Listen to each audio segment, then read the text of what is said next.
인식의 주관자로서의 성령, 진리 인식을 주관하게 하는 성령께서 그 역사를 하시는데, 거기 두 번째 줄 보면, 해설 두 번째 줄 중간에 보면, 일반적으로 개혁신학에서는 신학의 가능성에 대한 삼중 근거라고 나와요. 삼중 근거라고 해서 하나님의 존재, 인간의 종교적 성질, 하나님의 계시를 열거하고 있다. 그러니까 뭐냐면 인식론에 있어서 삼중 근거가 있는데 세 가지 원리라고 그렇게 생각해도 돼요. 삼원리, 인식의 삼원리라고 하는데, 하나님의 존재, 하나님이 존재하시니까 하나님 존재와 인간의 종교적 성질, 인간은 하나님을 알고자 하는 그 종교적인 성질이 인간이 가지고 있고, 하나님은 존재하고 인간은 그 하나님에 대한 경외심을 가지는 그런 종교적 성질을 인간이 가지고 있고, 그리고 하나님의 계시, 이 성경이죠. 이 세 가지를 대고 있는 거예요. 하나님은 존재하시고 인간은 하나님을 경외하고자 하는 종교적 성질을 가지고 있고, 그리고 하나님 계시도 아니죠. 그냥 성경 계시가 있는 거고, 이 세 가지에 의해서 이제 진리 인식이 된다. 그렇게 얘기하는데, 이것은 이제 성경을 모르니까 이런 방법으로 인간의 종교적 성질이란 택자나 불택자나 누구나 다 가지고 있죠. 그러니까 아까도 얘기했지만, 누구나가 믿는 사람이든 안 믿는 사람들 죽음에 다가오면, 죽을 일이 다가오면 아이고 하나님 하고 하나님을 찾아요. 하나님을 찾고 아이고 하나님이 도와줬으면 하느님이라고도 하든가 뭐 신이라고도 하고 그렇게 얘기를 하는데, 누구나가 신의식은 다 있어요. 인간에게는 신적 의식이 있는데 실제로 확인할 수 없으니까 이제 학자들은 없다고 단정하는 거고, 그 신의식에 있어서 있기 때문에 이제 불교도 존재하는 거고 유교도 존재하는 거고 기독교도 존재하는 거고, 신의식에 의해서. 이러니까 이제 기독교가 일반적인 신의식에 의한 종교가 되다 보니까 타 종교나 비슷한 거예요. 다른 별로 상관이 없이. 그러나 독특하게 기독교는 탁월한 종교이기 때문에, 아까 제가 원리 말한 대로 하나님, 인식 대상이 하나님이고, 그 다음 중생한 이성만이 알 수 있고 하나님을, 그리고 뭘 통해서, 성경을 통해서 누가 성령께서 알게 하신다. 이런 독특한 아주 탁월한 인식 원리를 바로 성경신학은 가지고 있다. 그 얘기를 하기 위해서 지금 이 말을 해가는 겁니다. 그 다음 이제 이쪽 83페이지 제일 위에 보시면은, 일반 학문과 성경신학의 인식론에 관한 차이는 실로 부분적이거나 방법론적인 차이가 아니라 전체적이고 원리적인 근본적 차이를 가지고 있다. 완전히 인식론이 탁월해요. 기독교 인식론. 바로 이런 인식론의 원리는 일반 학문에는 없잖아요. 예. 그러면 성령은 어떻게 해서 진리 인식을 가능하게 하는가? 첫 번째가 84페이지 1번, 가로 없는 1번 나오죠? 영혼을 중생케 한다 나오네요. 영혼을 중생케 해야 중생한 이성이 되니까. 그러니까 타락한 이성과 중생한 이성이 완전히 달라요. 중생한 이성은 모든 걸 하나님 중심으로 바라보는 거고, 중생하지 못한 이성은 인간 중심으로 바라보는 거고. 그러니까 예를 들면 하나님이 없는 사람은 황금을 보고 좋다고 그래요. 황금이 참 좋다. 그러나 중생한 이성은 황금이 좋은 게 아니라 하나님을 아는 것이 가장 중요하고 좋은 건데, 그 하나님의 영광으로 해서 살아가는데 필요한 것이다라고 재물을 그렇게 보아나가는 거죠. 그러니까 보는 측면이 다르잖아요. 중생하지 못한 사람은 그것이 가장 좋은 거예요. 황금은 참 좋은 것이다. 좋다라고만 평가해요. 그러나 중생한 이성은 황금은 잘못 쓰면 멸망의 빈거가 된다. 솔로몬에게 하나님이 재물을 안 줬으면 솔로몬이 그렇게 탕마처럼 살아오질 않았을 거예요. 그렇잖아요. 탕자가 또 아버지가 돈을 안 줬으면 나가서 돼지우리까지 안 갔을 거고. 그러니까 돈은 무조건 좋은 것이 아니라 하나님의 뜻대로 사용될 때 좋은 것이지 인간의 정욕대로 사용할 때는 그것이 멸망의 빈거가 된다. 완전히 보는 측면이, 사물을 보는 측면이 다른 거죠. 그걸 가리켜 견해라고 그러기도 하고, 견해. 볼견자. 견해. 보고 해석하는 것. 그걸 가리켜 관이라고 그러잖아요. 관. 볼관자. 황금을 보는 황금관, 재물관 있는데 재물에 대한 견해, 보고 해석하는 관이 다르다. 눈이 달라요. 그러니까 안 믿는 사람, 중생하지 못하는 사람은 아 진짜 왜 이렇게 어려운 재수 없다 이렇게 판단하지만 정말 중생한 이성은 나에게 어려움이 왔어요. 어려우면 욥처럼 하나님께서 자기를 자기에게 더 하시려고 또 하나님이 나를 놔두게 하시기 위해서 주었다가 하나님이 가져가셨다. 그래서 하나님 원망하거나 낙심하지 않는다. 그래서 견해가 다르고 관이 다른 거죠. 신관이 다르고 하나님에 대한 견해가 다르고 전혀 중생 환자와 중생하지 못한 자.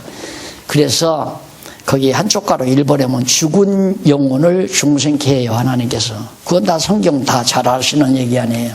하나님께서 죽은 영혼을 거듭나고 중생하게 만드신다.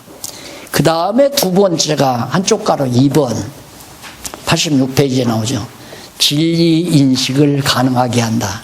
하나님께서 진리 인식을 가능하게 중생시켜가지고 참 진리를 인식하게, 즉 하나님을 알게끔 만들어 가신다. 그러니까 하나님을 알고 경외한다는 것이 누가? 사모님, 목사님이 잘 가르쳐야 그런 거 아니야. 잘못 가르쳐도 괜찮아. 자꾸 족치면 또 기죽어가지고, 남자 기죽으면 또 꼬사롭잖아요. 기죽이지 말고. 하나님이 가르치니까 목사님이 아마 더듬고 말 더듬고 이상하게 말을 해도 성령께서 역사하면 그 말씀을 도리어 더 순수하게 받아들일 수 있죠. 나처럼 이렇게 막 너무 유창하게 얘기하기는 꼭 약장사같이 보일 수도 있잖아요. 아, 사모님이야 그렇게 안 보이지. 그러나 다른 사람은 도리어 야, 약장사 했는가 보다 그렇게 생각을 하죠. 그러니까 성령께서 중생을 시켜서 진리인식을 가능하게 한다라고 하는 걸 믿으면 목사님이 유창하게 하든 안 하든 사모님이 그렇게 책 잡으면 안 된다는 얘기죠. 도리어 그렇게 좀 유창하게 안 하는데 순수성이 있게 보일 수도 있어요. 그러니까 예를 들면 부동산 하는 아저씨가 너무 유창하게 얘기를 하면 꼭 사기꾼 같죠. 저 녀석이 물건 팔아서 어떻게. 내가 이번에 아이들이 자꾸만 이 귀를 좀 어떻게 좀 더 잘 듣게 해본다고 병원에 예약을 했다는 거예요. 갔어요. 갔는데 그 의사가 그냥 유창하게 다 얘기를 하고 또 거기 또 어디를 가니까 그 내용에 대한 구체적인 설명을 해주는 코너가 있더라고. 거기 가니까 아가씨가 그냥 말 한마디도 안 맺고 매끄럽게 왜 했던 말 또 했던 말 하니까 나도 이거 지금 벌써 이게 아마 7, 8번은 했을 거예요. 강의를. 그러니까 무슨 생각이 드냐면 야, 저 뭐 어떻게든지 돈 많이 들여서 어떻게 수술을 하게 하려고 저러는구나 이 생각이 들더라고요. 좀 의사가 더듬더듬하고 뭐 진실성이 보이는 게 아니라. 그러니까 성령이 중생시켜서 진식을 가능케 한다. 지금 그거거든요. 성령께서 이제 인식의 주관자로서의 성령이 역사하시는데 영혼을 중생케 한다. 그래서 영혼을 중생케 하셔서 진리인식을 가능하게 한다. 이제 성령의 독자적인 사역이에요. 그걸 조금 이제 우리 목사님들을 하나님께서 조교로 쓰시는 거죠. 예, 설령 조교 일을 안 하더라도 그런 예들이 있어요. 예수 믿고 간증하는 사람들 들어보면 어느 날 술을 좀 마시고 늦게 퇴근해서 집을 가는데 시골에서 왜 그전에는 다 종탑에서 땡랑땡 종 쳤잖아요. 종소리가 들리더라는 거예요. 이제 저녁 집회에 아마 부흥인지 뭔지 했는가 보죠. 종소리가 이렇게 들리니까 그 종소리를 들은 순간 마음이 허전해지면서 자꾸 교회가 가고 싶더라는 거예요. 그러니까 종소리 듣고도 하나님께서 불러내잖아요. 그러니까 목사님 유창한 설교만 듣고 나오는 게 아니라 종소리 듣고도 나오고 부모가 죽어서 방성 대곡하는 목소리를 듣고도 하나님 앞으로 나오는 경우도 있고, 그러니까 꼭 베드로는 달기 울음 소리를 듣고도 뉘우치잖아요.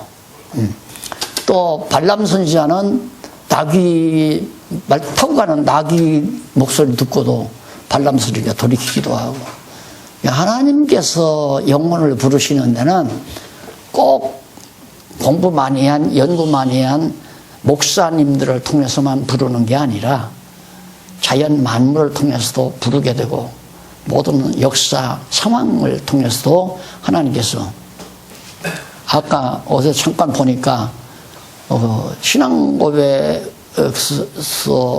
뭐라고 썼느냐면 중학교 2학년 때래요. 2학년 때인데 자기가 막 갑자기 병이 나서 병원에 입원했는데 큰 병원으로 가야 한다고 그러더래요. 그러니까 이 학생이 큰 병원으로 가니까 이게 죽을 병 들었다 생각한 거죠.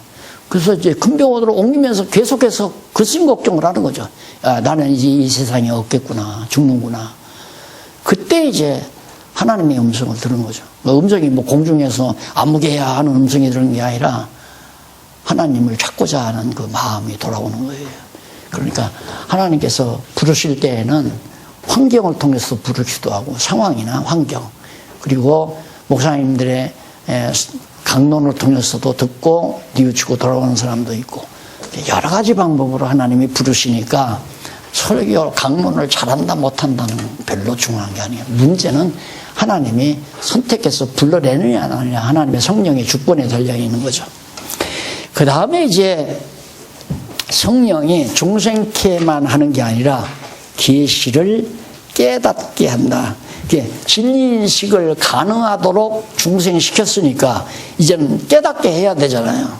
그래서 두 번째는 영혼을 중생케 해서 두 번째 계시를 깨닫게 한다.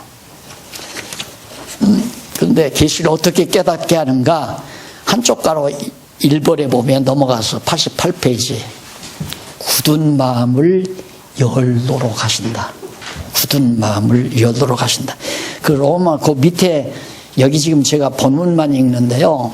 그 각주가 매우 중요합니다. 읽을 때는 각주와 빼놓지 말고 쭉 읽으면 성경의 근거가 다 있어요. 전부가 다.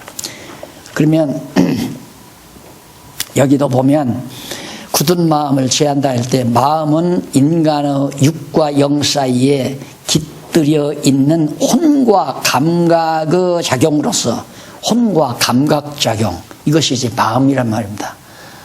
그래서 이미 다 이렇게 되죠. 영, 육. 이게 이제 인간이 영과 육으로 되어 있잖아요.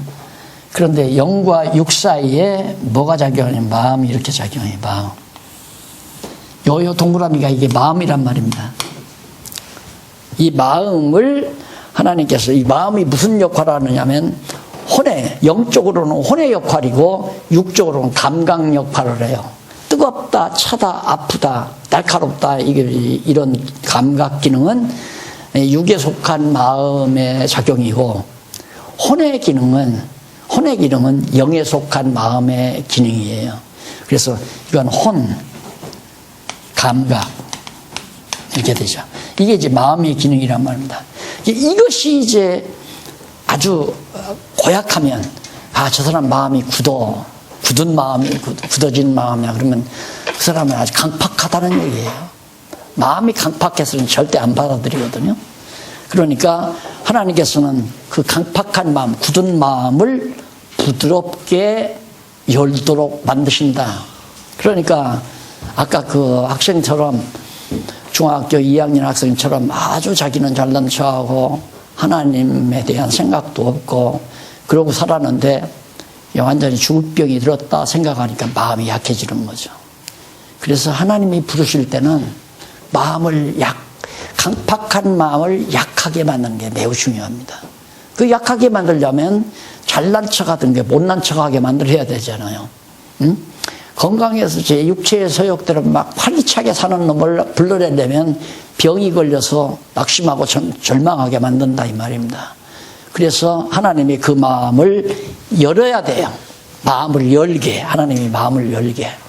그러니까 예수 믿게 된 동기들을 들어보면 각양각색 많이 있죠. 병들어서 온 사람도 있고 또 사업하다가 망해서 온 사람도 있고 남에게 멸시천대 받다가 나온 사람도 있고 큰 사고가 나서 또 가정이 망해서 자식이 죽어서 또한 사랑하는 아내가 병이 나서 여러 가지 이유들이 다 있어요. 그게 다 마음을 열게 만드시는 하나님의 섭리입니다. 마음을 딱 닫으면 바로왕처럼 아주 강팍해가지고 절대 하나님의 말씀을 안 받아들이잖아요. 그러니까 표적을 통해서 막 백성이 죽어가고 피가 물이 되고 이런 표적이 나타나면 그때 마음이 약해져서 하나님 말씀을 받아들여서 순종하고자 하는 마음이 다 또 강팍하게 되고, 그래서 마음을 열도록 해줘야 된다. 그래서 거기 성경 구절 하나 좀 참고해 보십시다. 48번 로마서 8장 5절로 14절 나오죠. 육신을 쫓는 자는 육신의 일을, 영을 쫓는 자는 영의 일을 생각하나니 육신의 생각은 사망이요 영의 생각은 생명과 평안이니라. 육신의 생각은 하나님과 원수가 되나니 이는 하나님의 법에 굴복지 아니할 뿐만 아니라 할 수도 없음입니다. 육신의 생각, 감각 기능이 발달한다. 그래서 절대 하나님의 법에 순종할 마음도 없고 따르지도 않아요. 그러니까 이 마음을 하나님이 열어줘야 된다, 그런 얘기죠. 얼마나 근거 자료가 더 많아요. 성경이 더 많잖아요. 이쪽 89페이지도 나오고 그 성경을 직접 다 읽어보면 너무 분명한 얘기죠. 그 다음에 지각을 새롭게 하여 주신다. 지각, 감각이라고 하죠. 여기 감각인데 감각 중에도 지각, 알고 느끼는 거. 야, 아름답다. 저 꽃 참 아름답다. 야, 저 단풍 참 곱다. 이게 제 지각이거든요. 단풍을 보고 알고 감각으로 느끼는 거, 아름답게 느끼는 감각, 이런 것들이 지각인데 그걸 새롭게 만들어줘요. 새롭게. 그러니까 단풍을 보고 단풍을 아름답다고 노래하는 게 아니라 저런 아름다운 단풍을 만들어주시는 하나님을 찬양하는, 그게 벌써 지각이 다르잖아요. 전혀. 그래서 기독교 예술이나 문학, 이것이 전혀 세속적인 것과는 다른 거죠. 이게 세속적인 문학은 그냥 자연 자체를 노래해요. 단풍을 노래하고 아름다운 호수를 노래하고 봄바람을 노래하고 벌을 노래하고 꽃에 앉아있는 나비를 노래하고 아름다운 꽃을 노래하고. 그렇지만 우리는 기독교에서는 지각을 달리해서 성령이 깨닫게 하면 저런 모든 자연 만물을 정말 신묘막측하게 창조해 놓고 섭리하시는 하나님의 위대한 신성과 능력을 찬양하고 노래하는 거죠. 그것이 바로 욥 시편 잠언 전도 아가산이에요. 전혀 지각이 달라져버려요. 하나님이 그렇게 변화를 시킨단 말입니다. 그러니까 세속적인 지식을 가지고 만족 얻을 수가 없어요. 산소와 수소가 버텨져서 물이 된다, 이걸로 만족한 게 아니에요. 산소와 수소가 합쳐져서 물이 된다? 그 어떻게 해서 산소는 어디서 생겼고 어떻게 그것이 만들어지면 왜 그게 합쳐지면 물이 될까? 이런 대로 더 이제 알고 넘어가려고 하는 거죠. 욕망이 더 만족이 없이. 하나님을 알아야 모든 지식에 만족이 와지는 그런 지각으로 하나님께서 바꾸어 주신다. 지각을 새롭게 하여 주신다. 거기도 보면 에스겔서 11장 19절로 20절 한번 볼까요? 내가 그들에게 일치한 마음을 주고 똑같은 한 마음을 주고 그 속에 새 신을 주며 그들에게 굳은 마음을 제하고 부드러운 마음을 주어서 내 율례를 쫓으며 내 규례를 지켜 행하게 하리니 그들은 내 백성이 되고 나는 그들의 하나님이 되리라. 하나님이 다 부드럽게 하고 깨닫게 해서 하나님 당신 백성 삼아가지고 하나님 우리 하나님이 되고 우리는 하나님의 백성이 되도록 하나님이 이끌어 가신다. 그 말씀에 다 근거를 두고 있는 겁니다. 이쪽 로마서 12장 2절에도 보면 91페이지 제일 위에 각주 보면 너희는 이 세대를 본받지 말고 오직 마음을 새롭게 함으로 변화를 받아 하나님의 선하시고 기뻐하시고 온전하신 뜻이 무엇인지 분별하도록 인지해라, 알아라 이 말이죠. 지각을 바꿔놓았으니까 절대 이 세대에 본받으면 안 된다. 왜? 오직 하나님의 선하시고 기뻐하시고 온전하신 뜻, 그 하나님의 뜻이 무엇인지를 파악하는 거예요. 하나님을 아는 것이 매우 중요한데 이런 지식을 거기에 비슷한 또 요한복음 16장 13절로는 그러하니 진리의 성령이 오시면 그가 너희를 모든 진리 가운데로 인도하시리니 그가 자유로 말하지 않고 오직 듣는 것을 말하시며 장래 일을 너희에게 알려 하심이라. 장래 일까지라도 너희에게 다 알려준다, 알리시리라. 지각을 새롭게 해서 깨닫게 간다는 것이 바로 성경이 말해주는 중요한 얘기죠. 그 다음 세 번째는 진리로 자유케 합니다. 내가 아주 즐겨 쓰는 내용이죠. 혹시 사인해달라고 하고 그러시면 내가 항상 이 진리 자유, 진리가 우리를 자유케 한다. 이 진리, 자유. 억압 상태에서는 절대 평안함이 없거든요. 억압당하면 편안하지 않고 불안하단 말입니다. 그런데 이 자유가 진리만이 우리에게 진정한 자유를 준다. 그런데 우리는 세속적인 자유라고 하는 것은 자기 멋대로 육체의 소욕대로 마음껏 아무거나 행할 수 있어야 자유라고 생각하는 거예요. 그래서 세속 진리는 자유와 방종을 한계를 못 긋습니다. 이것이 자유에 속한 거냐 방종에 속한 거냐. 요즘 보면 왜 자유, 양심의 자유를 위해서 그 여호와의 증인 사람들이 군대를 면제받더라고요. 그게 참 모순아니에요. 그러면 그 사람은 군대 안 가니까 양심의 자유를 누리는 거고 군대 가는 사람은 양심의 억압을 당하는 거 아니에요. 가기 싫어도 가는 거죠. 사실은 안 그래요? 군대 가기 좋아하는 사람 누가 있어요? 가기 싫어도 법에 의해서 가는 거란 말입니다. 그런데 왜 여호와의 증인 사람들은 양심의 자유를 억압하게 하지 않기 위해서는 군대 안 간 것을 범죄로 취급하지 않는다. 그러니까 뭐가 정리가 안 된 거예요. 지금 자유와 방종을 정리가 안 된 거란 말입니다. 그러니까 자유라고 하는 것은 우리가 말하는 자유는 육체의 소욕대로 마음대로 행하는 것이 아니라 성령의 소욕에 사로잡힌 바 된 자체를 자유라고 말하는 거예요. 성령이 우리를 뭐 하시는가? 지각을 새롭게 해서 진리를 깨달아 진리로 자유하도록 만드신다. 그러니까 즐거운 거죠. 자유롭게 살아가게 하시니까. 왜냐하면 하나님이 우리 안에 육체의 소욕으로 가득 찬 욕심밖에는 모르고 돈밖에는 모르고 명예밖에는 모르던 나에게 성령이 거듭나게 해서 그것이 가치가 있는 것이 아니라는 걸 깨닫고 최고의 가치는 여호와 경외하는 것이 최고의 가치다. 이걸 깨달아서 가치관이 바뀌니까 평가가, 견해가 달라지잖아요. 견해가 완전히 이 견해가 관이 달라진다면 하나님을 보는 관, 신관이 달라지고 가치관이 달라지니까 믿지 아니하는 사람들은 안 좋다고 생각하는 것이 우리에게는 좋게 생각되는 거예요. 안 믿는 사람들이 좋다고 생각하는 건 우리는 좋지 않다고 생각할 수도 있는 거고. 그렇게 관이 달라져 버리니까 그 다음에는 하나님께서 우리 안에 성령의 소욕 따라 살 수 있는 소원을 줘요. 예를 들면, 내가 이 복음을 위해서 어떤 희생에도 감수하고 싶다라고 하는 소원이 성령께서 내 안에 담아주어요.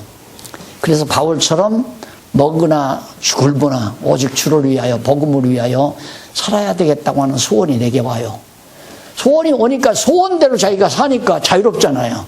누가 억압해서 안 살면 너 지옥 보내 하고 억압해서 보낸다면 자유롭지 않지만 내 마음의 소원이 사명으로 와가지고 굶으나 먹으나 간에 주를 위해서 복음을 위해서 살아갈 때 도리어 기쁨이 있는 거죠. 자유롭고. 그래서 그런 자유를 뭐가 진리를 인식할 때 자유를 우리에게 준다. 그래서 진리가 우리를 진짜 자유를 주어서, 그래서 이 자유의 일반 개념으로는 진리, 자유, 평등 이게 나오고, 진리, 자유, 평화 이 세 가지를 말하잖아요. 대학 이념 가운데 그런 게 있어요. 진리와 자유와 평화. 이게 자유로움이 있어야 평화가 있지. 자유가 없는 곳에는 억압이 있는데 자유가 없으면 억압당한데 거기에 평화가 있겠어요? 반발이 일어나고 반동이 일어나죠. 억압하게 되면. 그래서 평화는 진리만이 평화를 가져다 주는데 진리가 있어야지. 세속에는 진리가 없잖아요. 그러니까 이쪽에서 여당이 이것이 진리다 하면 야당은 아니다. 그것이 진리다가 아니다. 이것이 진리다라고 서로 진리다라고 싸우니까 평화가 없잖아요. 자유함이 없고 평화가 없잖아요. 항상 국회에서 싸움하잖아요. 그러니까 그건 진리가 아니에요. 우리가 말하는 진리는 내 주장도 아니고 내 주장도 아니고 오직 육체의 소욕은 다 객체끼리니까 육체의 소욕은 서로가 또 다룰 수 있어요. 너는 뭐가 좋으냐? 나는 정말 책 읽고 살아가는 게 참 좋더라. 소설 읽고 사는 게 참 좋더라. 그러나 나는 차 마시는 게 참 좋더라. 내 취미는 커피 마시는 거야. 나는 정말 운동하는 거야. 난 농구가 참 좋더라. 각자마다 주장이 달라요. 그러니까 그건 진리가 아니기 때문에 각자 자기 주관에 따라서 좋고 나쁜 걸 결정하는 거죠. 그러나 하나님을 경외하는 것은 객관적이기 때문에 내 주장이 아니라 하나님의 말씀 중심으로 볼 때 여호와 경외하는 것이 최고의 가치다라고 하는 데는 10사람이든 100사람이든 다 거듭난 자는 같은 공동의 생각을 가지고 한 마음이 된다. 일치한 마음을 준다고 했잖아요. 에스겔서에. 그런 일치한 마음을 주어서 믿는 것과 하는 것이 하나 되게 하므로 그렇게 해서 교회가 이루어지게, 하나의 교회가 이루어지게. 그래서 가두리가 다 없어져 버리는 거죠. 교단의 간격도 교회의 간격도 이거 간격이 다 없어져 버려야 돼요. 근데 이걸 도리어 만들어 놓고 억압하는 거예요. 너 다른 교회 가지 말아라. 너는 우리 교회만 나와야 된다. 이것도 다 억압이, 자유함이 없는 거죠. 그러니까 그렇게 정해놓으니까 그 억압 속에서 할 수 없이 오늘 주일날인데 10리가 돼도 20리가 돼도 나는 우리 교회 가야 된다 하고서 가잖아요. 가까운데 교회도 있는데도. 왜 그러냐면 그 교회가 주장하는 게 다르고 또 이쪽 교회가 주장하는 게 다르니까 그럴 수밖에 없잖아요. 그러나 다 같이 진리 하나를 가지고 한다면 아무 데 가면 어때요? 아무 데 가면. 안 그래요? 우리 교인이 예를 들어서 부산으로 출장 갔다가 부산에 있는 교회에 가서 참여해서 성도 교제하고 오면 무슨 상관이 있느냐 이 말이에요. 근데 이렇게 교회가 되어야만이 옳은 건데 진리가 없이 자유함을 강조하다 보니까 마음대로, 내 마음대로, 내 육신의 욕망대로 그렇게 행하다 보면 이게 안 통하는 거죠. 그래서 성령은 반드시 진리로 자유롭게 누구 억압해서 누가 명령해서 살게 하지 아니한다. 성령이 내 마음속에 소원을 두고 행하게 하신다고 그랬잖아요. 소원을 두고 행하게 하신다. 그 말은 나 하고 싶은 대로 하게 하신다 이 말이에요.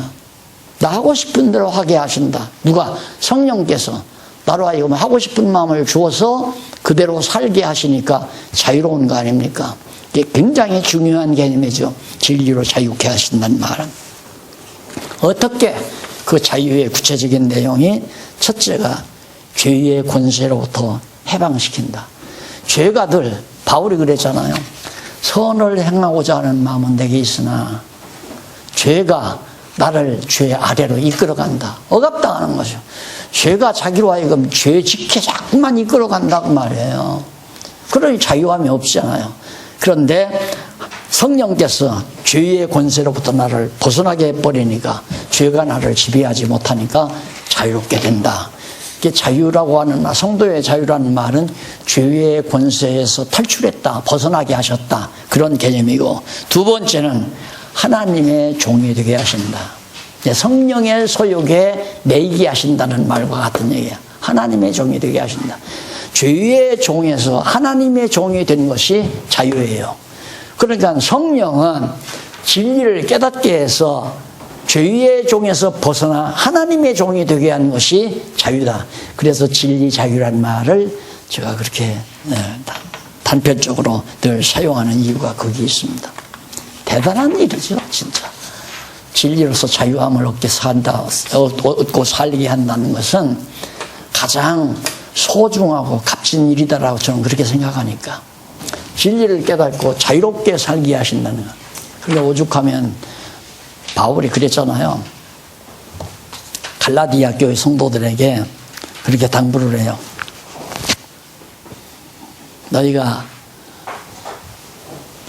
자유롭게 됐으니까, 자유를 위하여 부르심을 받았으니까 다시는 죄의 멍에를 매지 말라, 종노릇 하지 말라, 그 말이죠. 자유를 위해서 우리를 하나님이 이렇게 소명, 우리를 선택해서 부르신 것은 진리 아래서 자유를 누리며 살도록 해 놓으셨기 때문에 너희들은 다시 죄의 종노릇 하지 말아라. 그것이 또 율법의 종노릇 하지 말아라. 죄의 종노릇이라는 말은 율법의 종노릇이라는 말과도 같은 맥이 통하는 말이에요. 왜냐하면 율법 아래 있으면 죄인이 되는 거니까 율법은 우리를 죄인 되게 하는 거 아니에요. 그러니까 율법의 종도 부자유한 거고 죄의 종도 부자유한 건데, 죄의 종에서 벗어난다는 말이나 율법에서 벗어난다는 말이나 자유라는 개념이 같은 얘기다. 그래서 바울이 다시는 갈라디아 교회 성도들에게 은혜로 너희들이 율법에서 죄에서 벗어나 자유롭게 됐으니까 이 자유를 위해서 너희들이 부름을 받았는데 다시 죄의 종로로 하면 되겠느냐, 다시는 멍에를 매지 말라, 그 얘기예요. 그런데 사실 우리 개신교가 적당하게 율법으로 다 성도를 얽어매놨잖아요. 안식일은, 일요일은 안식일이니까, 안식일은 하나님의 날이니까 이거 범하면 안 된다. 그러니까 그때는 짜장면도 사 먹지 말고 절대 여행도 하지 말고 꼭 정말 음식도 주일날 하지 말고 토요일날 다 했다가 간단하게 주일날은 먹도록 하고, 그런 식으로 해서 율법에 얽매이도록 교회들이 그렇게 만들어놨잖아요. 또 연보도 이제 11조라는 거 율법으로 얽매여가지고 안 하고는 안 되도록 만들어놓고, 그것들이 다 자유를 얻어야 될 사람들에게 부자유하게 얽매여 놓은 거죠. 그 예민한 부분 아닙니까? 그래서 그런 부분들이 거기 이제 나오는데, 저희 한번 보실까요? 61번. 61번이 뭐냐면 95페이지 제일 위에 앞부분에 보면, 그리고 판단에 대한 기준이 인간 스스로가 되는 경우에는 절대로 누구도 진리의 지식에 도달할 수 없는 결과를 낳게 되는 것이다. 판단 기준이, 자기가 판단 기준이 되면 진리를 안 받아들여요.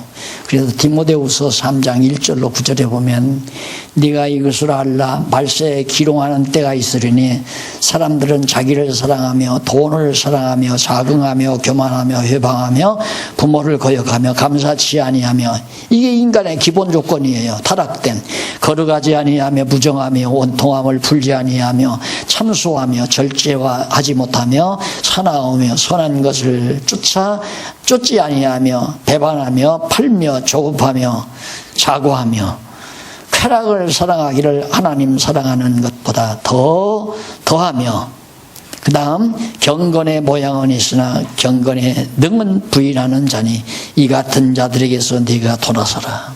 전혀 달라요. 진리를 깨달은 자와 진리를 깨닫지 못한 자가 완전히 백과 흑백으로 나눠지듯이 완전히 달라진다. 그래서 올바른 진리를 깨닫게 되면 견해가 달라져서 바로 자유함을 누리게 된다. 그러니까 하나님은 성령은 내 마음을 주관한다. 그래. 내 마음을 주관해서 내 성령의 소욕이 일어나게 해가지고 내 안에서 행할 소원을 갖게 만들어 소원을 두고 행하게 하신다고 그랬잖아요. 그러니까 소원이 생기게 만들어 주시고 그 소원대로 행하도록 하나님이 하시니까 억압당하는 게 하나도 없죠. 그래서 신앙 지도라는 게 바로 사람이 하는 게 아니라 하나님의 말씀을 가리켜서 성령의 능력으로 성도들마다 은사 따라 소원을 갖게 만들어주는 것. 그럼 예를 들어서 어느 분이 정말 사업을 잘해가지고 소득이 많아요. 근데 그 하나님께서 돈 버는 은사를 준 거거든요. 그분에게. 하나님이 나에게 이렇게 돈을 많이 버는 은사를 주셨구나. 내가 돈을 버는 것이 아니라 하나님이 돈을 벌게 해주신다. 이걸 깨달으면 그럼 하나님은 왜 나에게 이렇게 많은 돈을 주셨을까? 왜 많은 달란트를 나에게 맡겨주셨을까? 그건 두말할 것 없이 하나님의 영광을 위해서 살도록 하시려고 생각이 그렇게 할 거 아니에요. 그러다 보면 이 번 돈 가지고 나를 기쁘게 하기 위해서 사는 것이 아니라 하나님을 기쁘시게 하기 위해서 살아야 되겠다. 마음이 그렇게 가면서 소원이 생겨요. 이 돈 지금 우리 성도들 가운데 정말 어려운 재물이 없어서 어려운 가운데 있는 성도들이 있다는 것을 알고 있잖아요. 예를 들어서 연탄을 사지 못해서 추운 방에서 산다든가 끼니를 제대로 못해서 하루에 한 끼 먹는다거나 두 끼밖에 못 먹는다. 그런 성도들이 생각이 나면서 그들을 위해서 내가 구제하고 싶다. 소원이 생기는 거예요. 목사님이 집사님 그 돈 좀 있는데 좀 불쌍한 사람들 구제 좀 하지. 이거 아니에요. 절대 그건 아니란 말입니다. 성령이 그 사람 마음을 그렇게 움직여서 하고 싶은 마음을 줘요.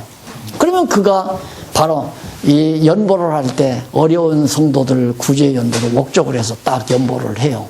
그러면 그 구제 대상들에게 연보 들어온 만큼 100만 원 들었으면 100만 원 주고 50만 원 들었으면 50만 원 주고 그렇게 주면 끝나는 거 아니에요. 자유롭죠.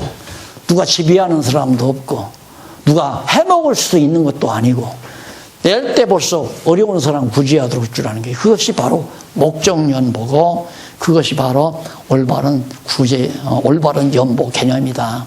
그러니까 처음에 오순절 성령 오셔가지고 예루살렘에서 베드로가 막 설교를 하니까 3,000명, 5,000명씩 그렇게 모여가지고 막 감동을 받아서 재산들을 내놨잖아요. 그때 내놓는 자산은 다 가난한 사람들을 구제하라는 구제 연보예요. 그래서 연보라고 하는 말이 낼 연자하고 보충한다는 보점이에요. 낼 연자. 이 연자하고 보충할 보자. 연보예요. 내놔서 없는 사람에게 보충해 준다. 그래서 성경에 연보라고 해요. 헌금이라는 말은 없어요. 근데 뒤에 자꾸 교회들이 헌금이라고 고쳐놓은 거죠. 돈 바치는 거. 돈을 이렇게 바치는 헌납한다. 재물을 헌납한다 해서 헌금이라고 생각하지만 연보예요. 그 연보의 정신은 높고 높은 부요하신 예수 그리스도가 낮고 천한 인간 땅 위에 오셔서 정말 우리 가난하고 어려운 우리 성도들을 위해 준 것을 연보의 기본 원리로 원리로 성경이 말하잖아요. 그러니까 연보의 기본 원리는 신학적 원리는 그리스도의 삶이에요. 부유하신 예수님이 우리를 위하여 내버려서 우리를 보호해 주었다. 보충해 주었다. 그게 연보인데 그 그리스도의 지체로서 우리들도 연보 생활을 한다 이 말입니다. 그러니까 돈을 낼 때는 어려운 사람을 구제하기 위한 거예요. 그러다가 교회가 이루어지면서 이제 그 다음 연보는 사도 바울이 복음을 전할 때 이제 선교비로 내는 거죠. 선교비. 그래서 사실 연보는 복음을 전하고 그 다음 어려운 사람을 구제하는 일, 이 두 가지가 중요한 연보 개념이에요. 그런데 교회를 하다가 보면 연보의 큰 연보는 항상 건축 연보가 최고로 크죠. 그러니까 시설 갖추는데 연보 돈이 다 들어가는 거예요, 그냥. 그래서 수백억 대 재산도 되고 수천억 대 재산도 되고 교회야. 그게 연보의 기본 개념이 없어져 버려. 근데 도리어 연보는 누가 많이 하냐면 지금 정부에서 많이 하잖아요. 가난한 사람들. 요즘에는 식량 없어지네. 행정당국에서 누락돼가지고 굶어서 죽거나 자살하거나 하지, 제대로 잘 돌보면 기본 생활은 다 하도록 되어 있잖아요. 그 정부가 연보는 참 잘하는 거죠. 연보는. 근데 교회는 도리어 이제 구제 연보는 별로 없고, 그래서 결국 하나님께서 그렇게 자원하는 마음 속에서 소원이 생겨서 행하게 하시기 때문에 그걸 자원이라고 그러잖아요. 스스로 원해서 한다. 그러니까 자유롭죠. 그래서 교회는 참으로 자유스러워야 된다.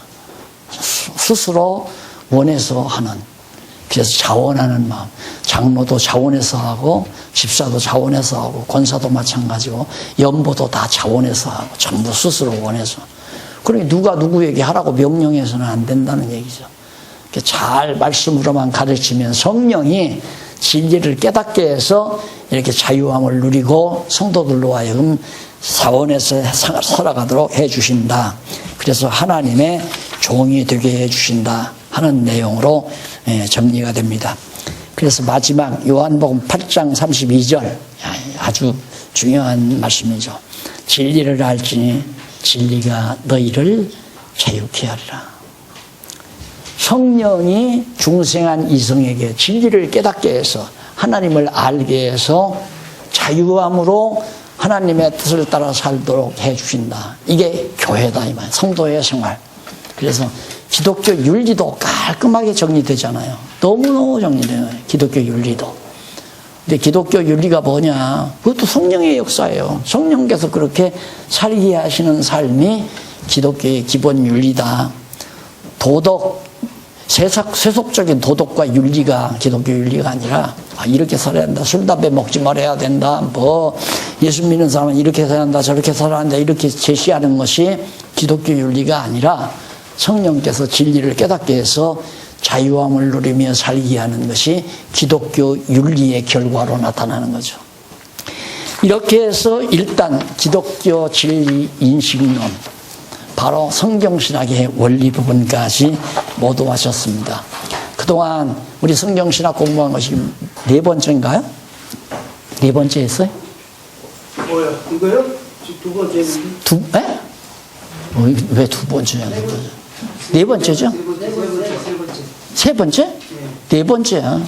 4번째인가? 하여튼 4번째든 3번째든 나는 4번째로 생각하는데, 우리 교회에서 한 번 했고, 그 전에 여기서 한 번 했고, 우리 교회에서 한 번 했고, 지난번에 한 번 했고, 오늘 한 거 아니야. 지난번 4시간 했고. 내가 볼 때. 여기서 이걸 통해서 성경신학의 개요, 성경신학이 대대체 어떤 것이냐, 개략적인 요점을 짚어봤고요. 그 다음 그 성경신학을 어떻게 하면 인식할 수 있는가, 어떻게 인식되는가, 성경신학 진리가 인식되는 인식론에 대해서, 성경신학적 인식론에 대해서 정리를 해서 오늘 강의를 마무리했습니다. 그러면 이제 다음 시간부터는 구체적으로 우리가 강론에서 아주 장구하게 4년 동안 배운 것을 간략하게 압축해가지고 이제 강의할 내용인데, 오늘 회장님 말씀 드리니까 길게 안 해도 될 것 같아요. 다 배웠던 거 아니냐. 그래서 이제 한번 깔끔하게 개략적으로 정리함으로 구약신학 정리하고요. 이게 구약 성경이 말하는 하나님에 대한 진리입니다. 신약에서 말하는, 신약에서 계시된 하나님에 대한 진리, 이것이 구약신학, 신약신학으로 정리되니까 그 2가지 마무리. 중간에 보결생으로 들으신 2 사모님은 빠지지 말고 꼭 들으시면 됩니다. 네, 이렇게 해서 오늘 강의 이걸로 마무리하도록 하고, 다음 주에 건강한 모습으로 만나 뵙기를 바랍니다. 기도하십시다. 자비하신 하나님 아버지, 진리에 보여서 성령 보내주셔서 우리로 하여금 진리를 깨닫게 하시고, 그 진리 안에서 참 자유, 심령의 평안을 누리고 살게 하신 하나님의 사랑 감사하고 또 감사하고, 또 그 능력을 찬양하고 또 찬양해도 담이 없나이다. 하나님 아버지여, 우리 모두 이대로 성령의 소욕으로 붙잡아 주셔서 다시는 종의 멍에 매지 말게 하시고 이 진리를 전파하는 데 소중하고 아름다운 귀한 일꾼으로 쓰임받게 해 주시옵소서. 예수님 이름으로 기도드립니다. 아멘. 수고하셨습니다.